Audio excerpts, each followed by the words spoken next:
With Drew Brees and here's a punter, Thomas Morstead, to get this one started. And we are underway here in Los Angeles. Fielded about a yard deep. And a pretty good return here. He'll be stopped just shy of the 25 at the 24-yard line.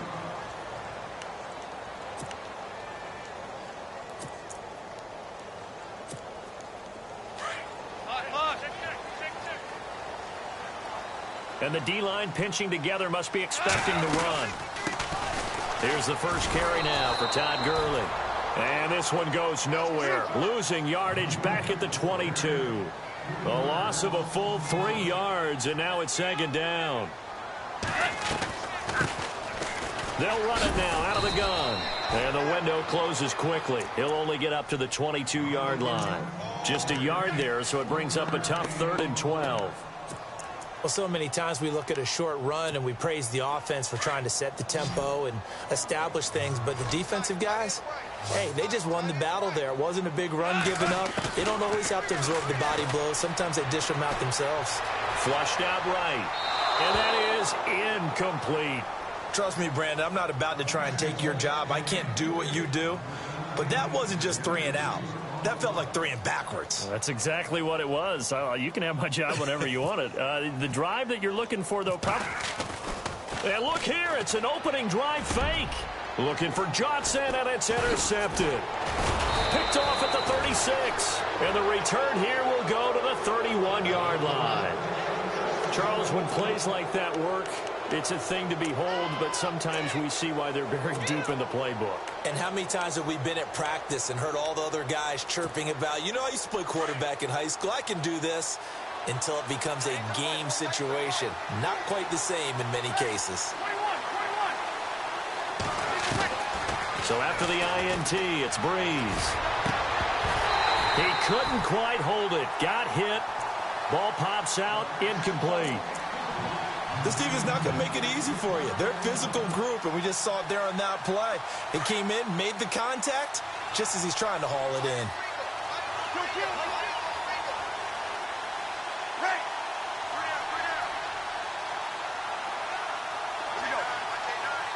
Shipped together here from the D-line. They run. It's Mark Ingram. And he'll fall forward. Going to set up 3rd and 9. And the defense searches for one more stop here after the run on 2nd down.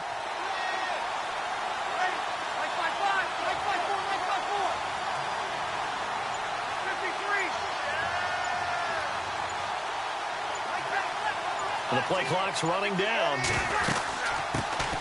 The first carry now. This is Alvin Kamara. And he'll go down here right around the 23-yard line. They'll get 6 there on the run, but it brings up 4th down. And there's a run to be happy with. Good, solid yardage. They'll take that anytime you hand the ball to a back. And this one is going to just tuck into the bottom left corner as he gets it to go. And the Saints are going to take a 3-0 lead. So after the pick, they can't capitalize for 6, but they do get 3. And I know in this situation, most of us wanted to focus on the offense. You know what side of the ball I played on. Let's give that defense a lot of credit. Taking it over in a sudden change situation and shutting them down. So now here are the Rams as their offense comes back out. And following the interception, just any interception, are you a little bit more cautious when you start that next drive, or no, you just throw that out the window? I think you are. I don't think that there's any way you can run back out there and go, totally didn't affect me. Let's just go ahead and be loose with the football again. You're going to take care of it, but you have to be careful about being too cautious because now you can't run any offense at all. Still want to attack. We'll see how they attack them here. Yeah, that was a safety that came through and made the play, but there's no doubt in my mind he hits like a linebacker, and we see a lot of that in today's NFL, don't we? And that time we do indeed. A big hit for a loss. It'll be a gain of 5, and it's going to bring up a 3rd and about 7 left. On a 2nd and long, it's really nice to see an offense that has enough confidence to run the football in that situation. I think that goes back to their practice and game planning. They've seen things that they've seen on tape and in previous games that led them to believe that even in a long-distance situation, they can still run the football and gain enough yardage to put themselves in a good spot on 3rd down. Goff to Watkins for a Rams 1st down.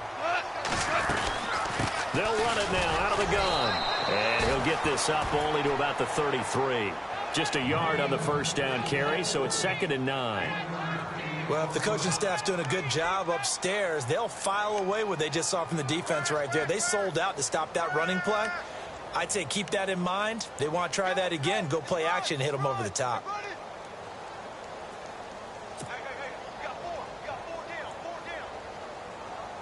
See if they stay on the ground for 2nd down.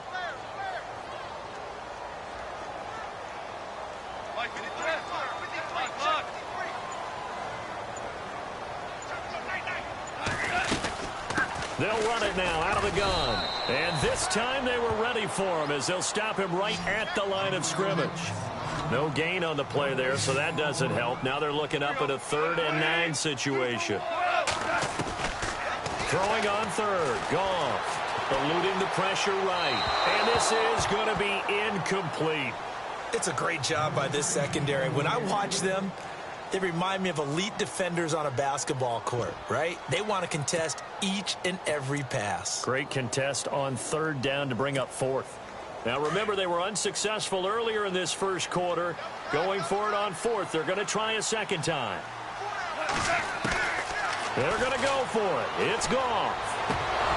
And this is incomplete. So certainly an interesting call there to go for it. And it'll be a turnover on downs. Saints offense gets ready to take back over the football. Earlier we talked about Drew Brees having the complement with a great backfield. And Ingram and Kamara once again were great last week in that win, weren't they? How about evoking these names?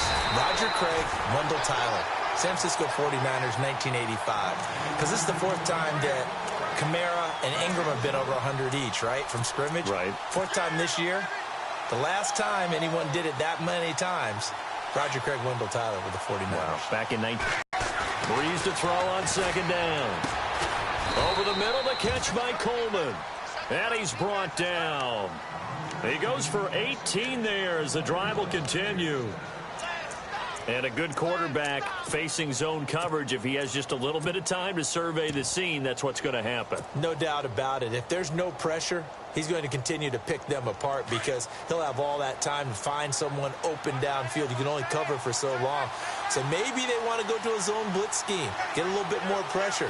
Remember when Carolina did that against Denver? They lost the game ultimately.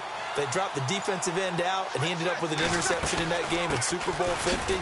Maybe some sort of scheme like that to try and get more pressure at the passer. And able to push his way forward here for a good little gain. It's a 6-yard pickup, and it gets him to 2nd and 4.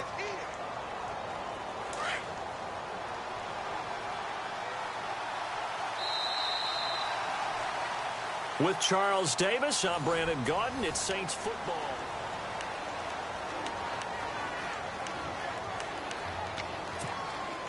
Four yards remaining now on 2nd down. Looks like the defense in press coverage here. Now Brees throwing on 2nd down. They'll set up the screen now to Kamara. And they're going to lose some on this play. Being knocked back to the 18. Time to give a little credit here. That was an excellent read by the guys on the defensive side of the ball. You're crediting your defense. Got to credit them on that one because they tried to fool them, right? Tried to trick them. Ran a screen, and they went to it and smothered it for a loss of yardage. And they'll get him down right around the 16. Give him a couple on the run as it brings up a 4th down.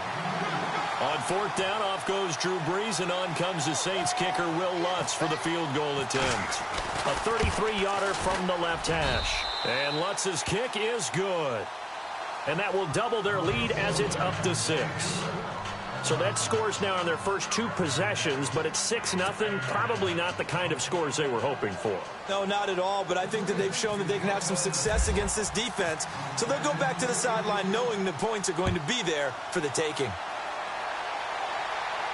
And a fair catch signaled for and taken successfully.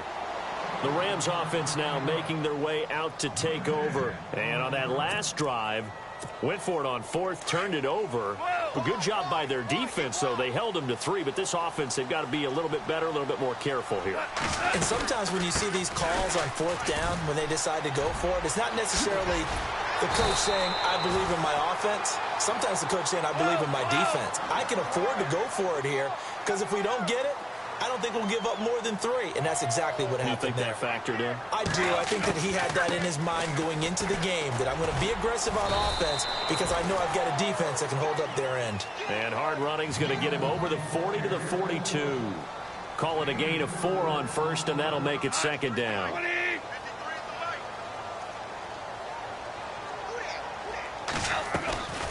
Now a draw as Goff gives to Gurley. And 3 yards there, takes him to the 45. Well, he hasn't made much of an impact in the running game thus far, and after that last run, not much is going to change in that area. He hasn't been able to get anything going, and really the offensive line not helping him much. And some room to maneuver. He's got a first down and then some inside the 40. Touchdown, LA! Tavon. 3rd down, doesn't matter how far they need for a first down, throwing the ball. Instead, they run it. This is fielded a couple yards deep. And a big collision there as he winds up flat on his back at the 17-yard line. They're kind of searching for that magic elixir. You know, they're moving the football a little bit, but not with any great consistency. I love that term you just used, elixir, right? Old school. Old school. I love that because you don't want to put too much pressure